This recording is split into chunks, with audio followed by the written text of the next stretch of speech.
Hello everyone, welcome back. कैसे हैं आप लोग? आशा करते हैं आप लोग बहुत अच्छे होंगे। डियर स्टूडेंट्स, आज के इस वीडियो के माध्यम से जूनियर इंजीनियर की एक वैकेंसी आई है जिसके बारे में आप सभी लोगों को सारी इन्फॉर्मेशन प्रोवाइड कराने वाला हूं।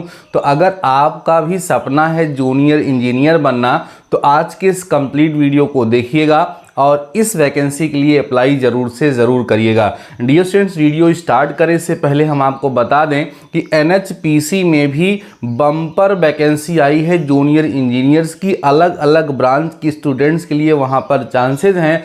अगर अभी तक आप सभी लोगों को उसके बारे में इंफॉर्मेशन नहीं है तो मैंने बहुत ही डिटेल वीडियो उस टॉपिक पर बनाया है। इस वीडियो की डिस्क्रिप्शन में मैं उस वीडियो का लिंक दे रहा हूं।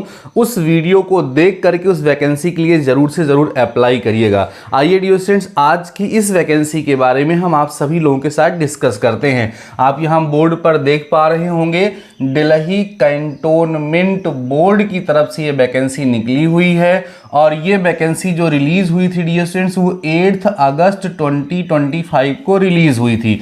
यहाँ आप देखिए लिखा हुआ है invites online recruitment application for recruitment to the following post.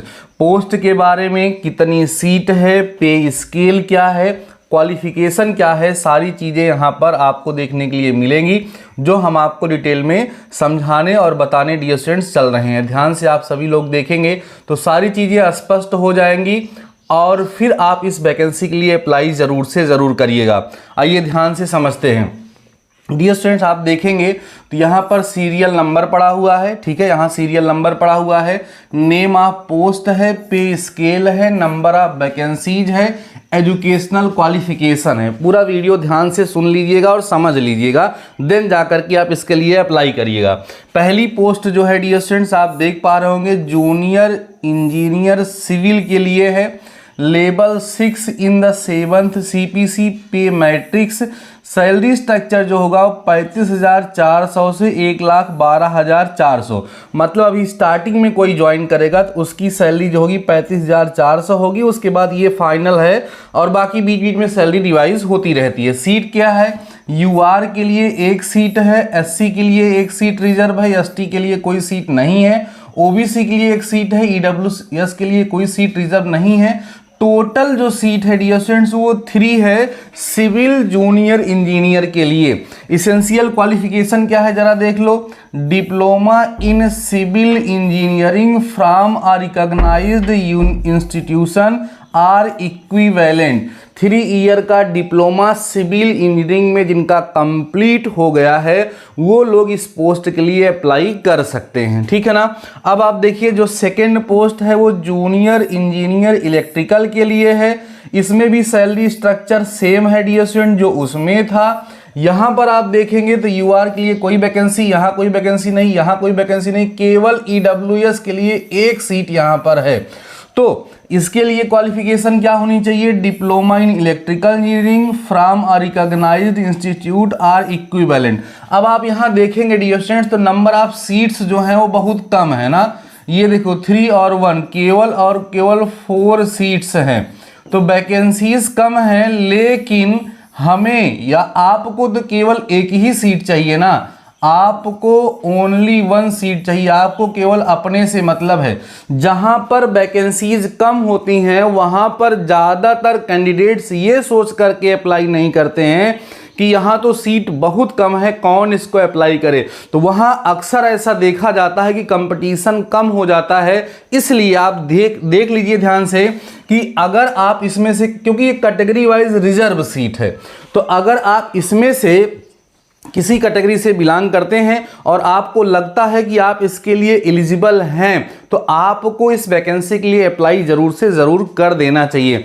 हो सकता है कि आप इसके लिए एलिजिबल ना हो, आपका कोई फ्रेंड हो या कोई और हो जो उसके लिए एलिजिबल हो, तो आप सभी लोगों से रिक्वेस्ट है, आप सभी लोगों को एडवाइस है कि इस पर्टिकुलर वीडियो को उनके साथ ज़रूर से ज़रूर शेयर करिए। आइए कुछ और भी इंफॉर्मेशन यहाँ पर हैं डियर स्टूडेंट्स, ज़रा उसको हम लोग ध्यान से देख लेते हैं, समझ लेते हैं क्या है वहाँ पर, और कुछ नोट पॉइंट्स यहाँ दिए गए हैं, जरा उसको हम आपके सामने यहाँ पर स्पष्ट कर देते हैं डियर स्टूडेंट्स। ठीक है ना। देखिए ध्यान से, नोट पॉइंट्स में पहला नोट पॉइंट दिया गया है application fee for unreserved general EWS and OWS candidates only 500 rupees. मतलब इस वैकेंसी के लिए अगर आप अप्लाई करते हैं और रिजर्व कैंडिडेट नहीं है तो इसकी जो एप्लीकेशन फीस है वो 500 रुपीज़ है। आगे देखिए, एज लिमिट जो है वो 21 से 30 ईयर्स है and age relaxation admissible for SC ST OBC physically and ex superman serviceman candidates will be admissible as per the existing government order. तो एक्चुअल में देखा जाए तो जो एज क्राइटेरिया है वो 21 से 30 है, लेकिन गवर्नमेंट के अकॉर्डिंग जो अलग अलग कैटेगरी के लोगों को एज रिलैक्सेशन मिलता है वो यहाँ पर एप्लीकेबल है, वो यहाँ पर उन्हें मिलेगा। आगे देखिए, age limit and experience will be recognized as on the last date for receipt of online application। Online application की जो लास्ट डेट है उसके अकॉर्डिंग आपका एज कैलकुलेशन होगा। Application from eligible candidates are to be filled up online only on website www.delhicant.government.in। Online application forms would be available for filling up by candidates on the website from 22 August till 21 September। तो आप देख पा रहे होंगे कि application start हो चुका है, 29 सितंबर तक एप्लीकेशन किया जा सकता है, ये इसकी लास्ट डेट है। Applications received from any other source incomplete application shall not be entertained and will be summarily rejected.